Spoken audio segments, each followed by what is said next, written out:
de su matrimonio, el día de su boda. Ese es un día, hermano, que marca en la vida de todos los seres humanos un antes y un después.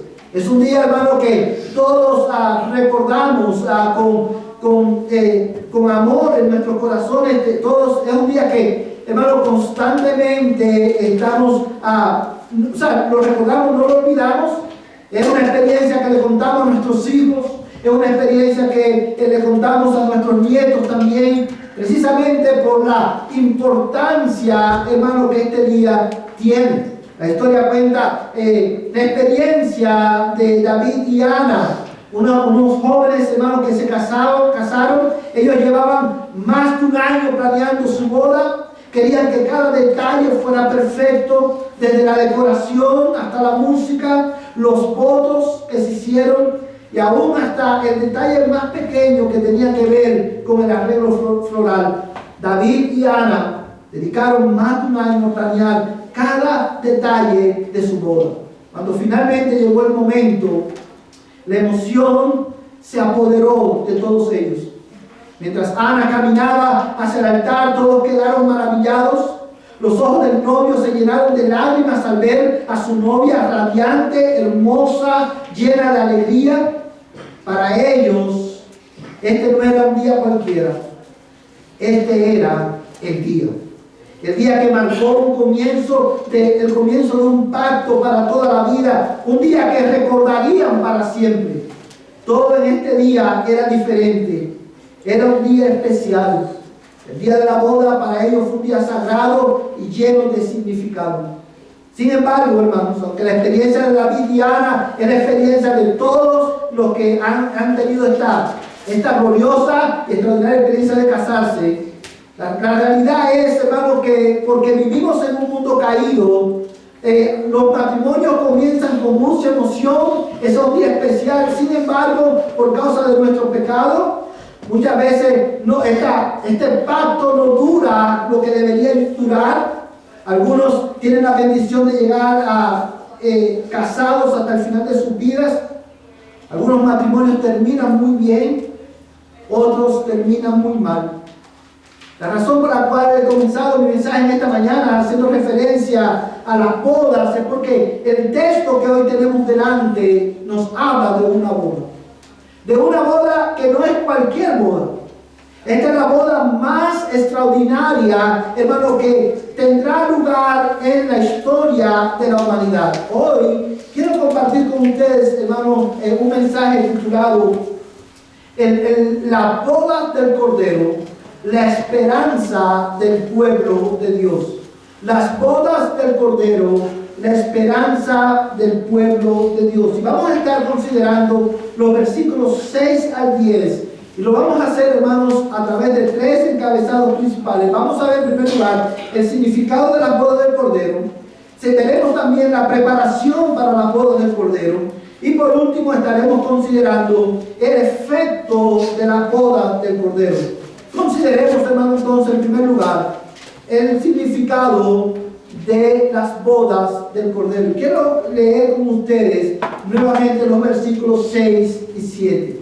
Dice la palabra de Dios de esta manera: y oí como la voz de una gran multitud, como el estruendo de muchas aguas, y como el sonido de fuertes truenos que decía: aleluya, porque el Señor nuestro Dios Todopoderoso reina.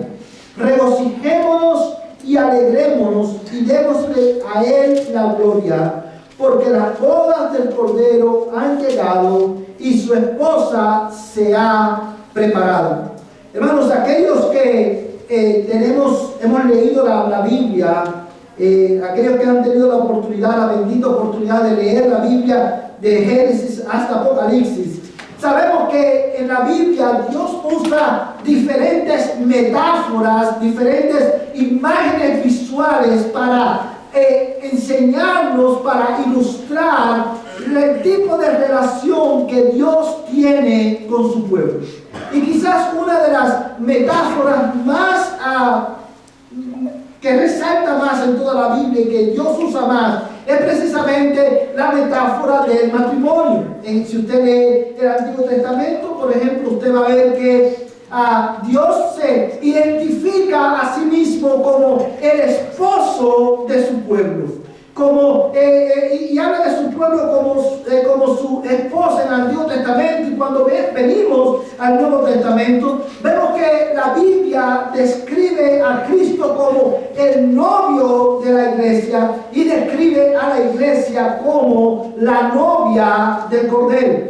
Y cuando la Biblia usa esta metáfora, hermano, de bodas, la boda del Cordero, cuando habla de Dios como el esposo de la iglesia y como Cristo el novio de la iglesia, no está transmitiendo, no está hablando, hermanos, de un matrimonio literal. Cuando nosotros leemos aquí en Apocalipsis 19, versos 6 al 7, nosotros vemos que este pasaje describe este evento, las bodas del Cordero, como un evento que no está por llegar, sino que es un evento que ya ha llegado, y eso habla de la certeza de que este evento ocurriría. Ahora bien, hermanos, una vez más yo quiero resaltar para ustedes que el evento, las bodas del Cordero, este evento extraordinario, el evento más importante para la iglesia, no está hablando, hermano, no está transmitiendo la idea de que en el cielo va a haber una boda literal. Cuando habla, hermano, de la boda del Cordero, no está hablando de una boda literal, sino que este evento habla, hermano, es un evento que transmite un mensaje significativo para el pueblo de Dios. ¿Cuál es el significado de esta metáfora o de este evento, las bodas del Cordero? Bueno, amados hermanos, la razón por la cual las bodas del Cordero es tan significativo y es el evento más esperado por la iglesia, es porque este evento este evento anuncia la consumación del reino de Dios en la tierra. Yo quiero que tú mires nuevamente el versículo 6. Dice la Biblia: y oí como la voz de una gran multitud, como el estruendo de muchas aguas, y como el sonido de fuertes truenos, que decía: aleluya, porque el Señor nuestro Dios Todopoderoso reina.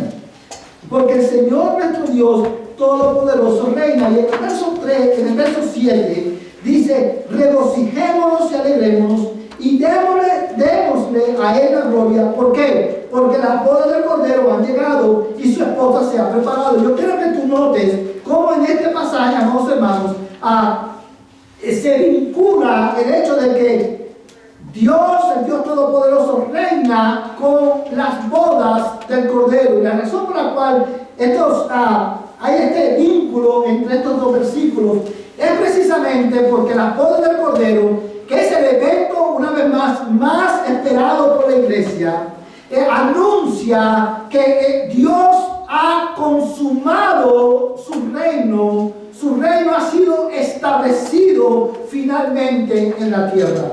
Cuando nosotros leemos la Biblia, nosotros vamos a ver que hay en la Escritura un patrón del reino.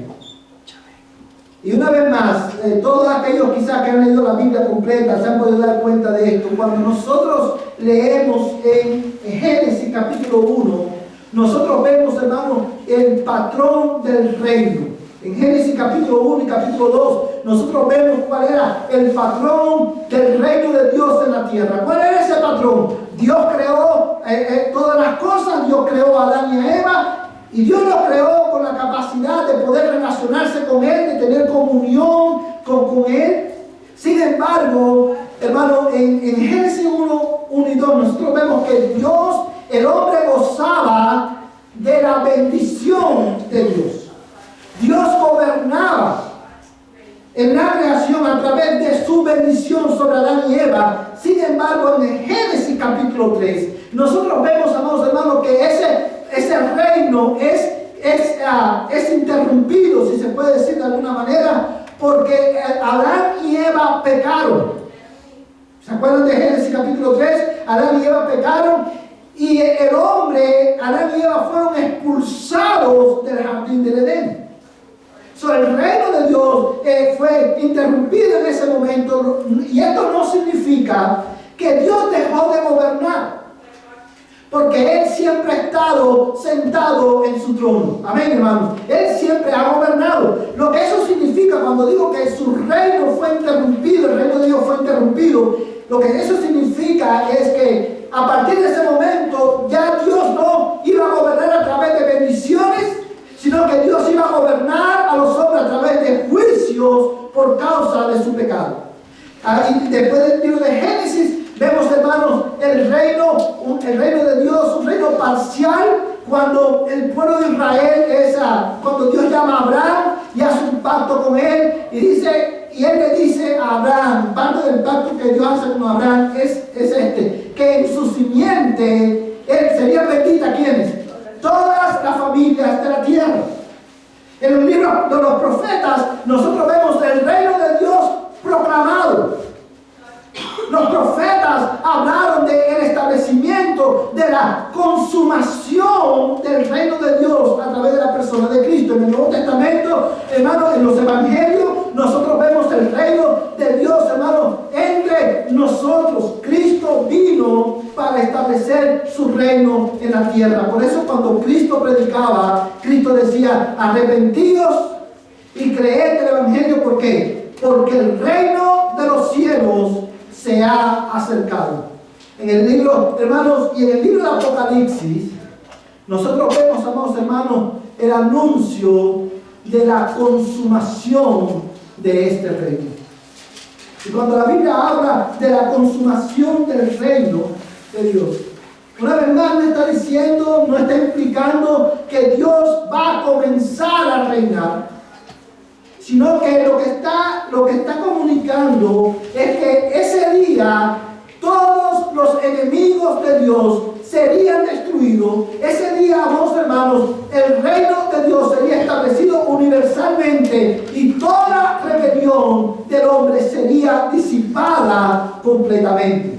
Y esto lo vemos, hermanos, en varios textos de la Escritura. Yo quiero que tú vienes conmigo el Salmo 118, versos 22 y 24. Salmo 118, versos 22 al 24.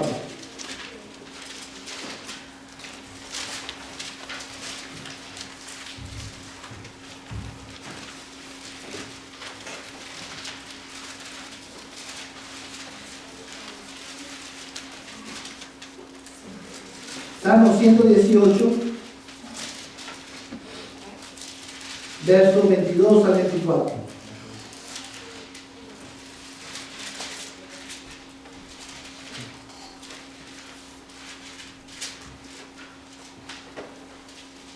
¿Todos lo tienen, hermano?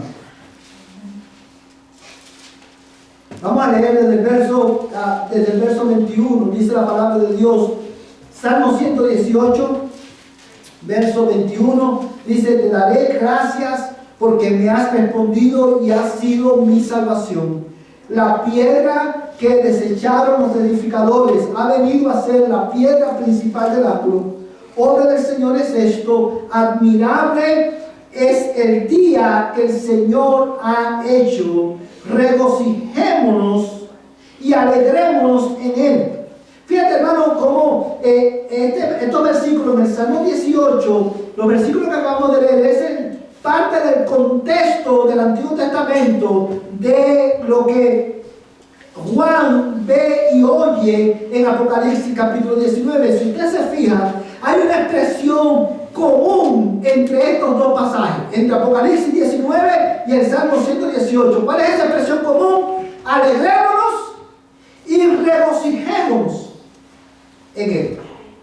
Vamos, hermanos, porque ese día, el día que el Señor ha hecho, el día que el Señor ha establecido, el día en que Él establezca universalmente su reino y todos sus enemigos sean disipados, ese día, amados hermanos, ya no habrá más pecado, ya no habrá más rebelión, hermanos, y Dios gobernará a través de bendición a su pueblo. Por eso, amados hermanos, en el cielo Juan oye esta alabanza a Dios. Aleluya. Porque el Señor, regocijémonos y alegrémonos, porque el Señor Todopoderoso reina. La Biblia textual traduce esa expresión de esta manera: aleluya, regocijémonos y alegrémonos porque el Señor ha asumido el reino, ha comenzado a reinar. Hermano, hablando una vez más de este establecimiento universal del reino de Dios en la tierra. Vamos a leer, hermano, quiero que tú vayas también en tu Biblia al libro de Daniel, y vamos a leer Daniel capítulo 2, verso 44. Libro del profeta Daniel, capítulo 2, vamos a leer verso 44.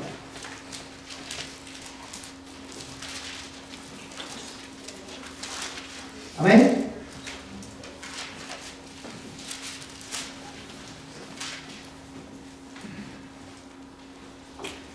¿Todos lo tienen, hermanos? Daniel capítulo 2, verso 44 dice de esta manera.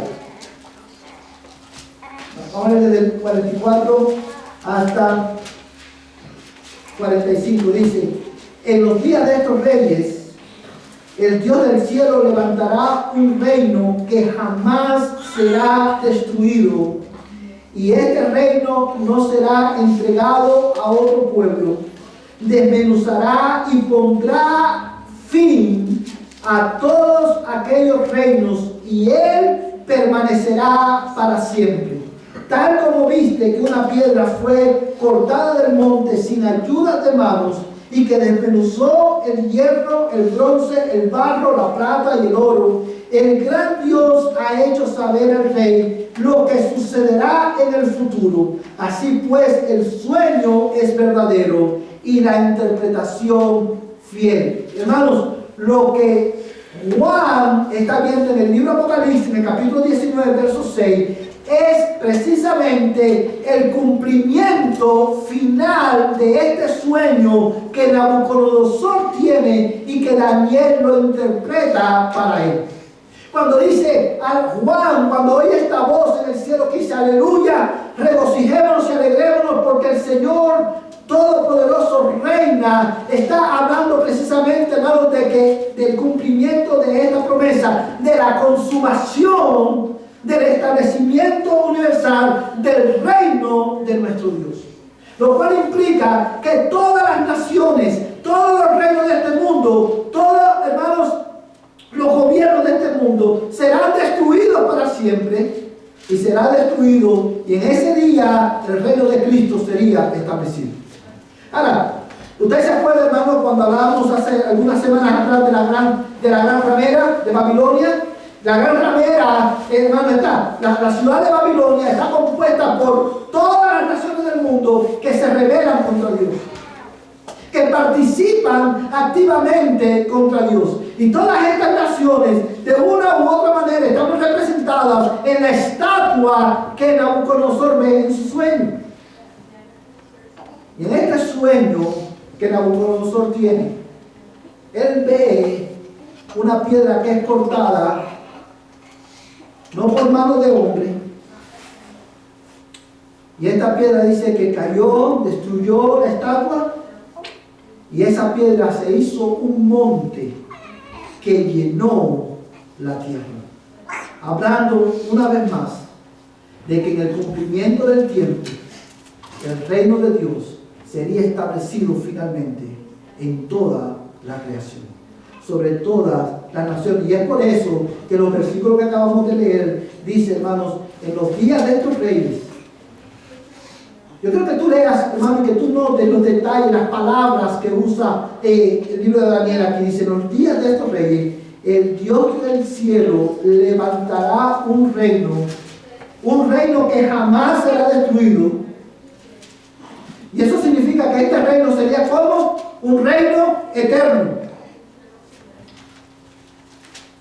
Dice: este reino no será entregado a otro pueblo. Si usted recuerda en la visión que Nabucodonosor tiene, esta estatua está compuesta por diferentes materiales. Cada uno de estos materiales, hermanos, representaba diferentes reinos. Y una cosa significativa de esta estatua, si usted recuerda nuestra serie de mensajes en Daniel, es que esta estatua, cada uno de estos materiales que la formaban, Cada uno era menor, de menor calidad que el anterior. El primero era el oro, que era la cabeza, luego, si mal no recuerdo, el pecho era de plata, y así sucesivamente llega hasta los pies de barro. Cada uno de estos reinos estaba representado por un material que era inferior al que le precedía. Significando una vez más que Dios era quien estaba entregando estos reinos en la mano de otros reinos. Babilonia perdió el reino, Dios lo entregó en la mano del próximo reino que vendría. Porque es Dios, hermano, quien guía a la historia. Yo lo voy a decir de esta manera, como lo decíamos anteriormente en el libro de Apocalipsis. Hermano, la boda del Cordero es un recordatorio, es el evento que anuncia el establecimiento del reino de Dios en la tierra, la consumación de su reino. Es un evento que nos recuerda cómo Dios ha guiado la historia de la humanidad a este momento. Hermanos, y esto es de gran gozo y de gran ánimo para la iglesia, porque Dios, cada evento en la historia de la humanidad está siendo guiado por Dios, y Dios está llevando la historia a este punto culminante. ¿Cuál es el punto culminante de la historia? La boda del Cordero. El día en que Cristo establezca su reino para siempre en toda la creación. Amados hermanos, pero también la boda del Cordero es un evento que habla acerca de la realización de nuestra esperanza. ¿Cuál es la esperanza de la iglesia?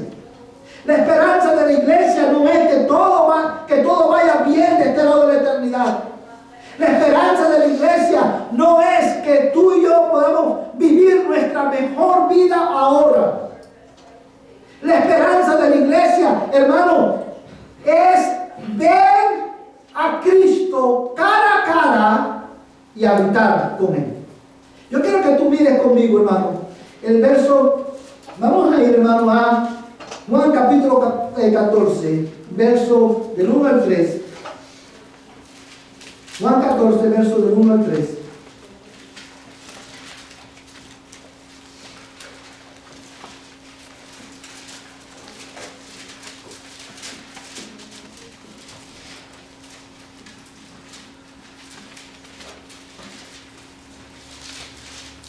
Todo lo tiene, hermano. Juan 14, verso del 1 al 3. Este es un pasaje que muchos de nosotros conocemos, hermanos.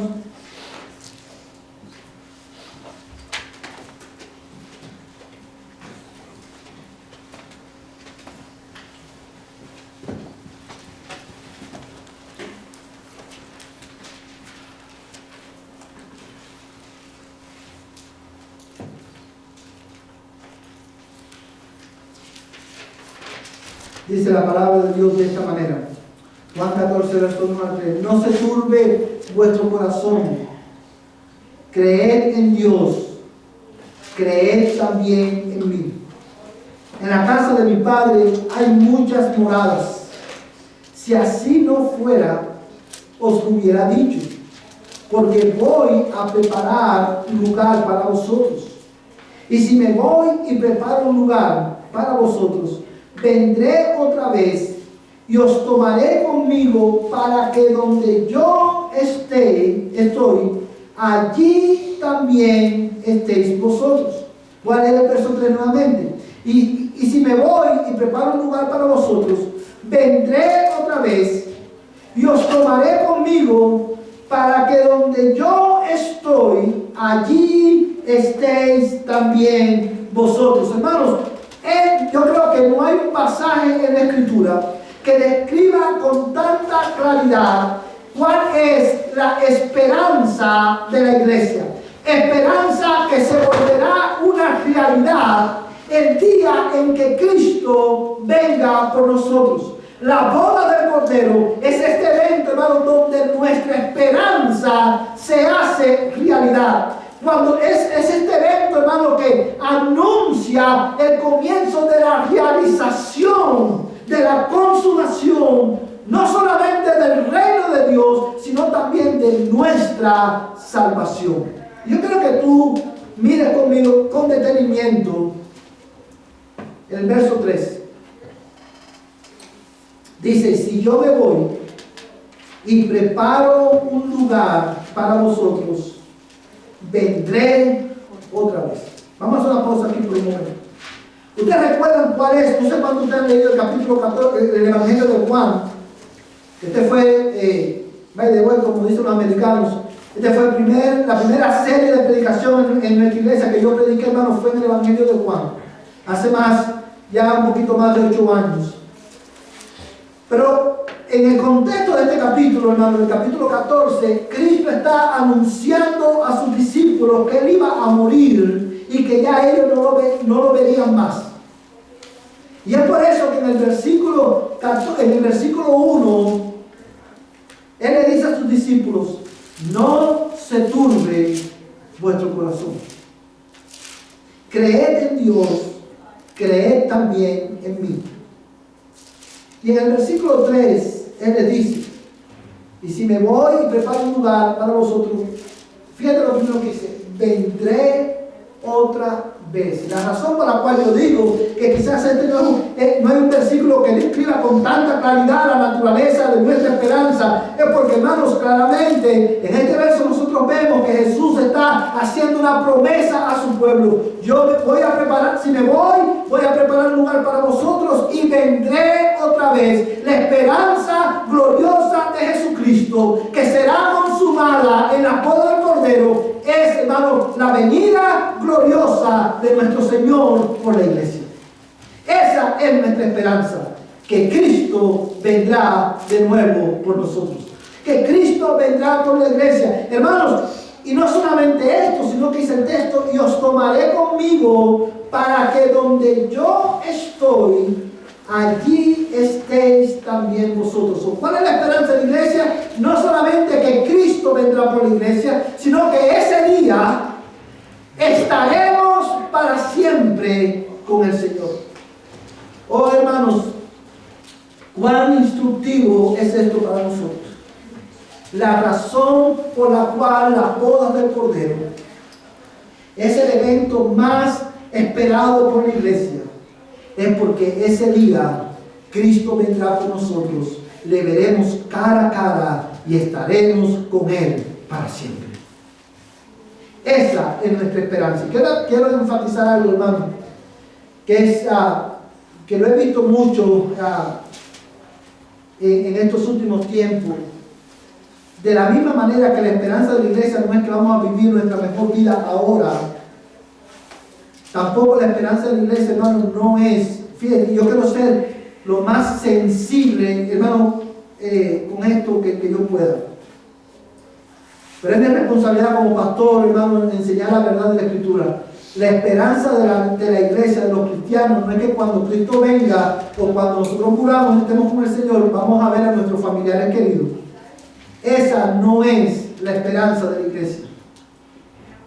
Y muchas personas, hermanos, y yo lo he visto, cada vez que una persona muere, los familiares se animan unos a otros, no con la verdad, incluso los cristianos, no con la verdad de la Escritura. El ánimo que muchas veces las personas se dan unos a otros es, pronto nos volveremos a ver, pronto nos volveremos a ver. Y aunque eso puede ser una realidad, yo quiero decirte, la esperanza de la iglesia no es que cuando Cristo venga vamos a ver a mamá y a papá nuevamente. Esa no es la esperanza de la iglesia. La esperanza de la iglesia no es que vamos a ver a nuestra abuelita en el cielo. Esa no es nuestra esperanza.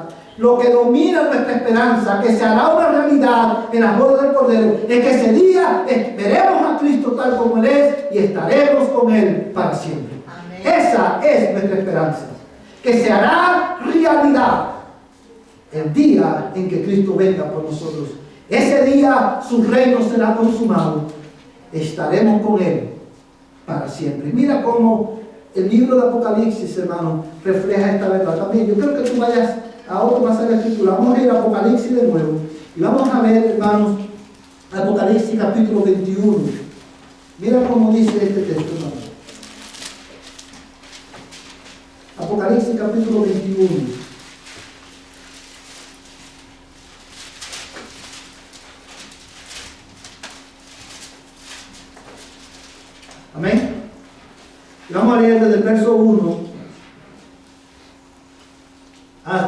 3. Dice la palabra de Dios de esta manera: y vi un cielo nuevo y una tierra nueva, porque el primer cielo y la primera tierra pasaron y el mar ya no existe. Y vi la ciudad santa, la nueva Jerusalén, que descendía del cielo de Dios, preparada como una novia ataviada para su esposo. Entonces oí una gran voz que decía desde el trono: he aquí, el tabernáculo de Dios está entre los hombres, y Él habitará entre ellos, y ellos serán su pueblo, y Dios mismo estará entre ellos. Hermanos, aquí en Apocalipsis 21, y no quiero profundizar en este pasaje porque vamos a venir aquí eventualmente. Apocalipsis capítulo 21 describe la iglesia, usa dos metáforas para describir la iglesia. La primera, ¿cuál es? Una ciudad que contrasta con la ciudad de Babilonia. Esta ciudad es la Nueva Jerusalén. ¿Quién es la Nueva Jerusalén? La iglesia. Y esto lo sabemos, hermanos, porque el versículo 2 dice: vi la santa ciudad, la Nueva Jerusalén, que descendía del cielo de Dios, preparada como una novia ataviada para su esposo. Hermanos, fíjate cómo él usa aquí estas dos metáforas: una ciudad y la novia. Y el verso 3 dice: entonces oí una gran voz que decía desde el trono: he aquí el tabernáculo de Dios entre los hombres. ¿Y qué? Y Él habitará entre ellos, y ellos serán su pueblo, y Dios mismo estará con ellos. So, la esperanza nuestra, hermanos, es que ese día, la boda del Cordero, el día en que seamos reunidos con nuestro Cristo, nuestro Señor, ese día su reino será consumado, todo pecado será eliminado, toda rebelión será abolida. El paraíso de Dios que se perdió en Génesis capítulo 3 será recuperado totalmente. Ese paraíso que Adán y Eva perdieron en Génesis capítulo 3, Cristo lo recuperó para nosotros. Y ese día, cuando ese paraíso sea recuperado, el reino de Dios sea establecido completamente, será mejor que el principio. Porque ya, a diferencia del principio, ese día ya no habrá más pecado y ya no habrá más rebelión. Ese día veremos a nuestro Salvador, veremos a nuestro Rey cara a cara y estaremos con Él para siempre. Ese es el significado de la boda del Cordero. No es un evento, no es una boda literal. Ese es el reencuentro de Cristo con la iglesia, lo cual anuncia, y quiero repetirlo para que no se olvide, la consumación del reino de Cristo, y anuncia el comienzo de la realización de nuestra esperanza, ver a Cristo tal como Él es y estar con Él para siempre. En segundo lugar, acerca de esta boda, yo quiero que tú consideres la preparación para la boda del Cordero. La preparación, ya vimos el significado, qué significa. Ahora vamos a ver la preparación de la boda del Cordero. Y mira, hermano, vamos a regresar a Apocalipsis capítulo 19. Y mira cómo dice la palabra del Señor. Apocalipsis capítulo 19, verso 7. Y vamos a leer hasta el verso 9. Dice: regocijémonos y alegrémonos y démosle a Él la gloria, porque las bodas del Cordero han llegado y su esposa se ha preparado. Y a ella le fue concedido vestirse de lino fino, resplandeciente y limpio, porque las acciones justas de los santos son el lino fino. Y el ángel me dijo: escribe: bienaventurados los que están invitados a la cena de la boda del Cordero. Y me dijo: estas son palabras verdaderas de Dios. Hermanos, quiero que consideres con detenimiento estos versículos que acabamos de leer. Cuando el verso 7 comienza, hermano, continúa con esta expresión de adoración. Dice: regocijémonos y alegrémonos. y démosle a Él la gloria. ¿Por qué? Porque las bodas del Cordero han llegado. Y quiero que miren cómo termina el verso 7. Y su esposa se ha preparado. Y su esposa se ha preparado. Y en el verso 8, mira cómo comienza, diciendo, y a ella, ¿quién es ella? La esposa, se le ha concedido vestirse de lino fino, resplandeciente y limpio, porque las acciones justas de los santos son el lino fino. Acerca de este, hermano, de la preparación para las bodas del Cordero, yo quiero que noten lo siguiente. Dice la Biblia, hermano, en el verso 7 y verso 8 contienen una aparente tensión teológica. ¿Y cuál es esa tensión? Bueno, dice, hermano, en el final del verso 7, que su esposa se ha preparado.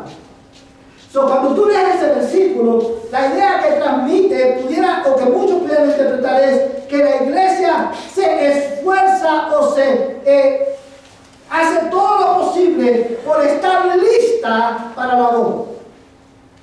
Sin embargo, hermano, en el verso 8 dice que a ella se le concedió. Si ve la atención, ella se preparó, pero el verso 8 dice, a ella se le concedió. ¿Cómo se preparó ella? Ella se preparó para la boda, se arregló, pero el lino fino, el vestido de novia, le fue concedido.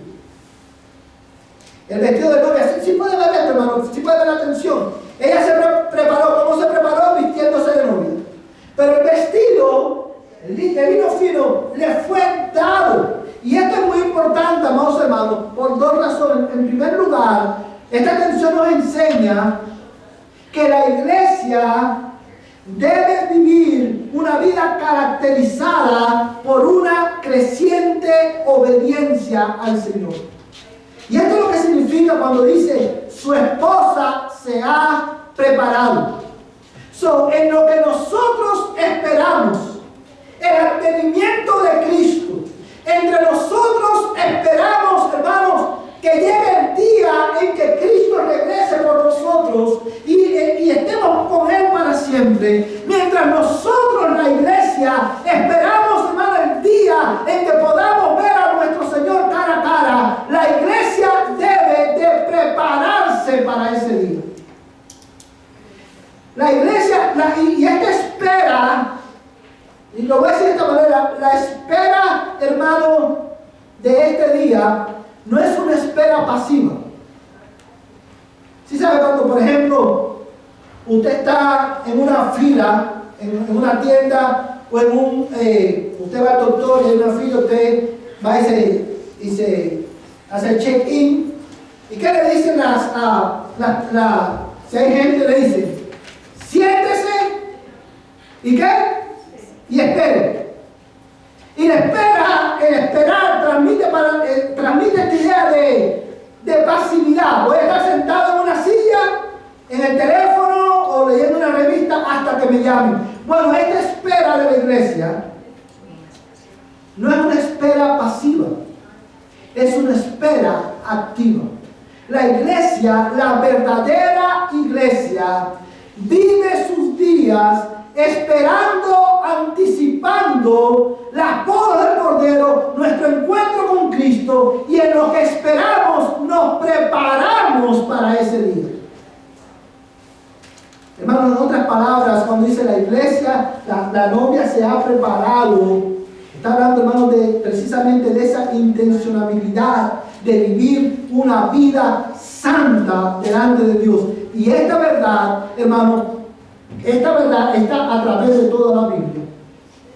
Nosotros en nuestra iglesia con regularidad decimos, hermano, ¿qué es lo que necesitas para ir con Cristo? ¿Estás preparado para ir con Cristo? Y siempre decimos, si estás en Cristo, estás preparado. Si lo han escuchado muchas veces, ¿verdad? Ahora, esa verdad no contradice lo que la Escritura dice. Cuando dice aquí que la iglesia se ha preparado, la iglesia tiene que prepararse. Y cuando yo digo que si tú estás en Cristo, tú estás preparado para estar con el Señor, irte con el Señor,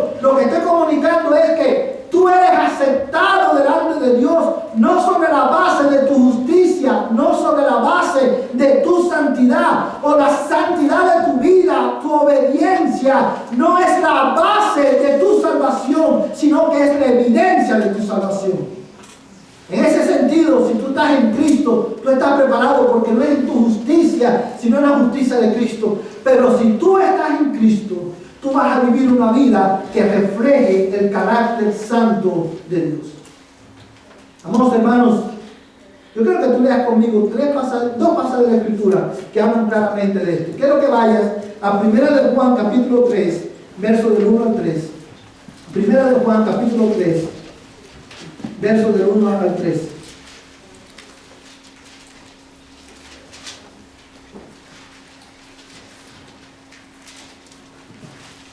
Primera de Juan, capítulo 3, versos del 1 al 3. Amén. ¿Todos lo tienen, hermanos? Dice la palabra de Dios: mirad cuán gran amor nos ha otorgado el Padre, para que seamos llamados hijos de Dios. Y eso somos. Por eso el mundo no nos conoce,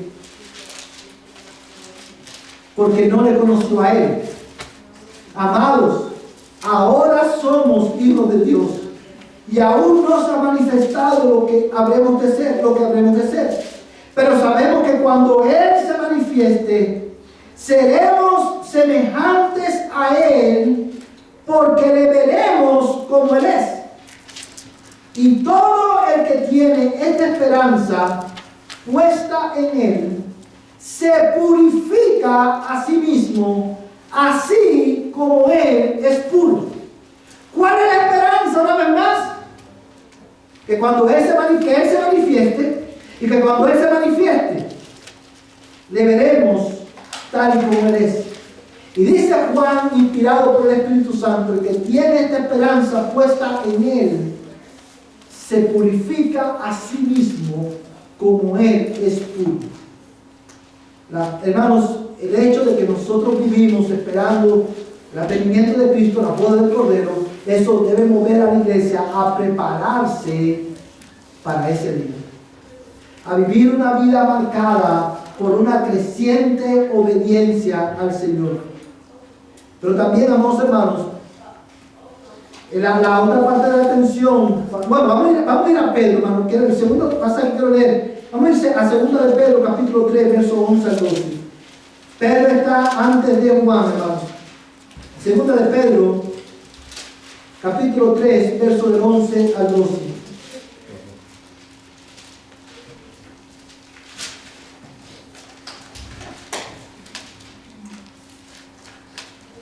Todos lo tienen, hermanos.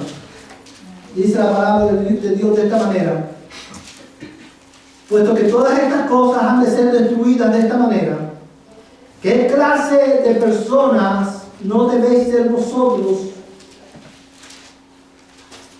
en santa conducta y en piedad, esperando y apresurando la venida del día de Dios, en el cual los cielos serán destruidos por fuego y los elementos se fundirán con intenso calor? Pero según sus promesas, nosotros esperamos nuevos cielos y nueva tierra, en los cuales mora, ¿qué cosa? La justicia.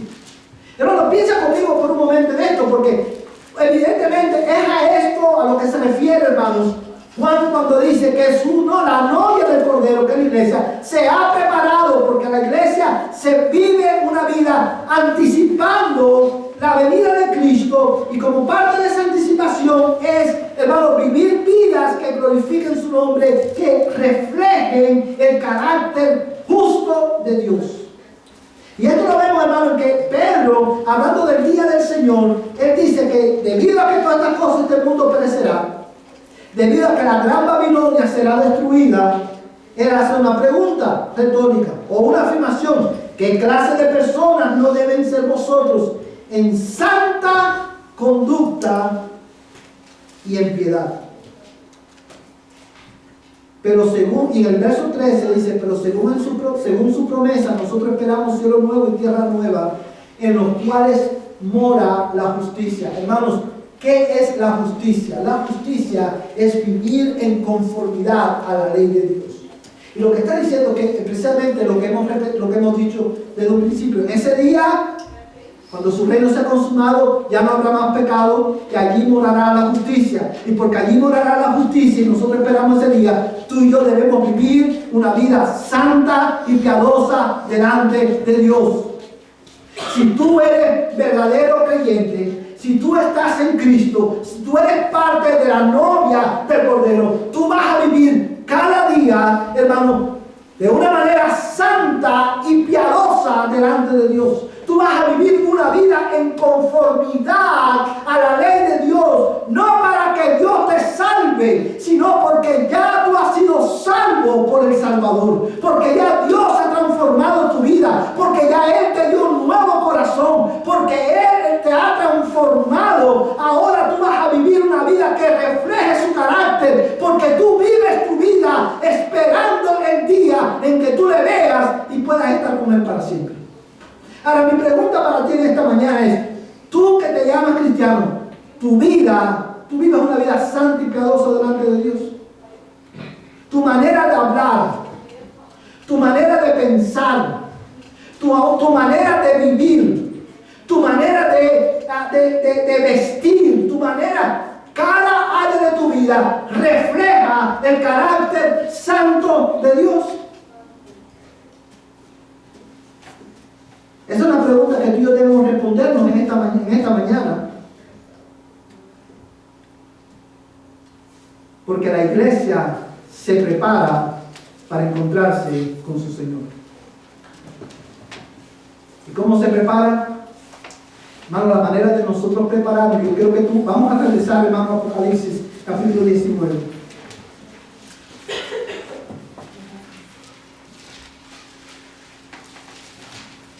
Amén.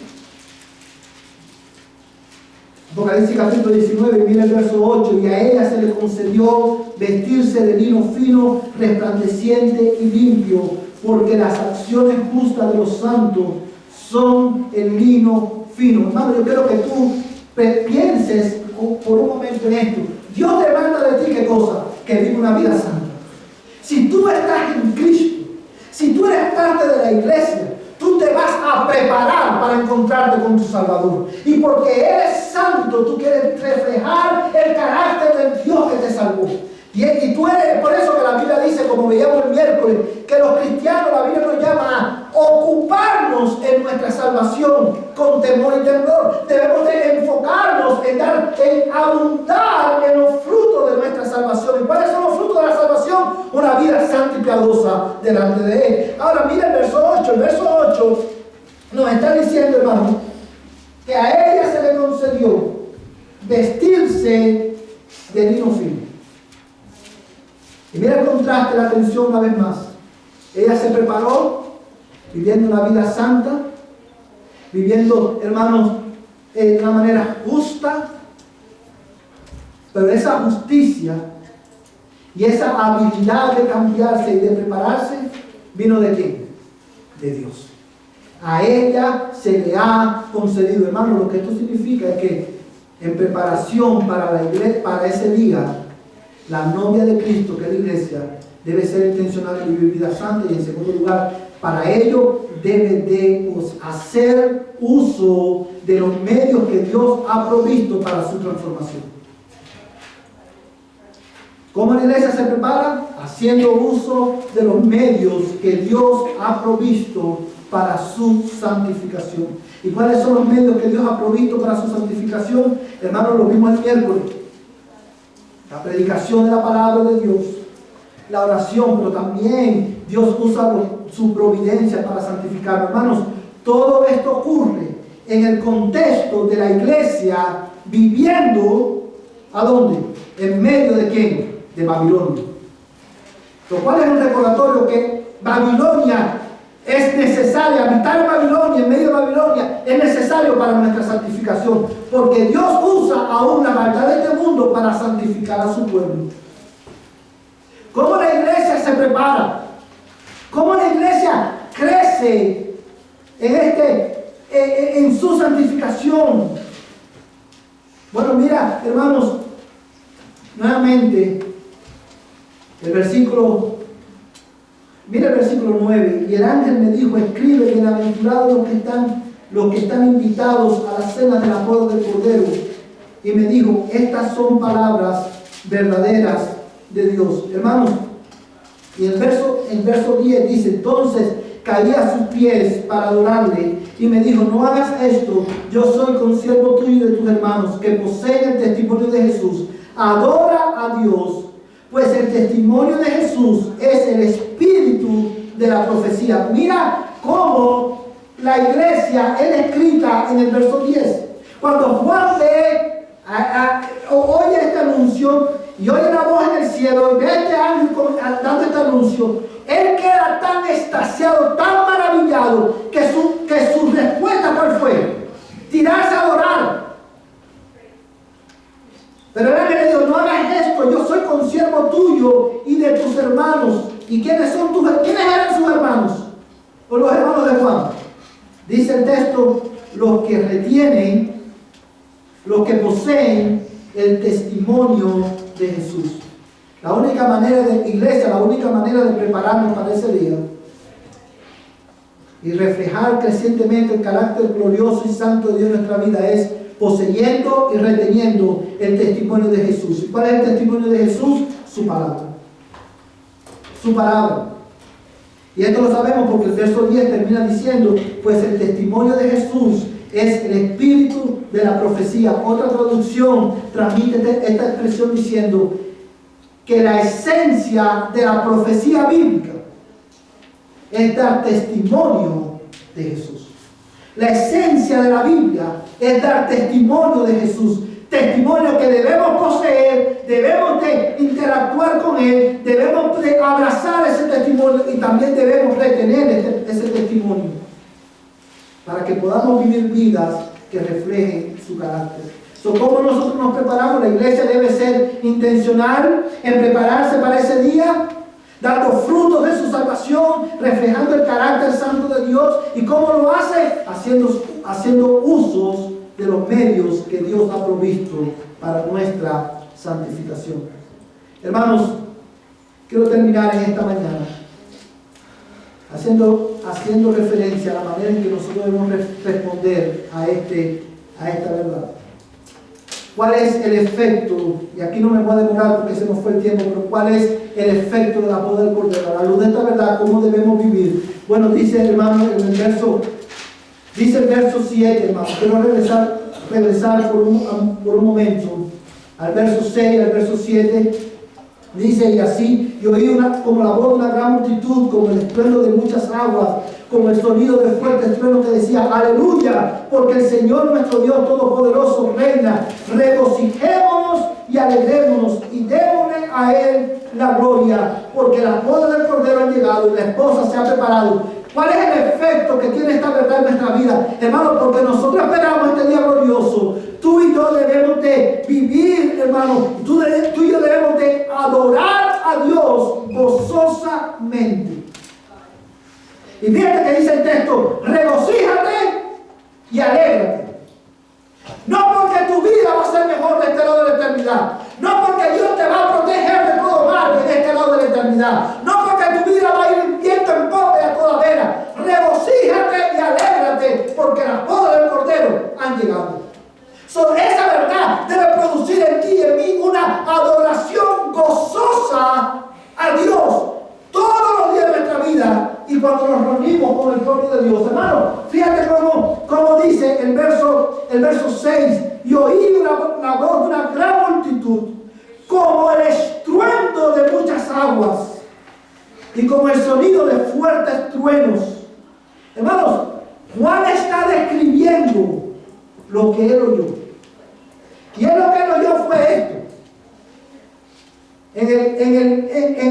Los habitantes del cielo, ante esta realidad, cantaban de esta manera: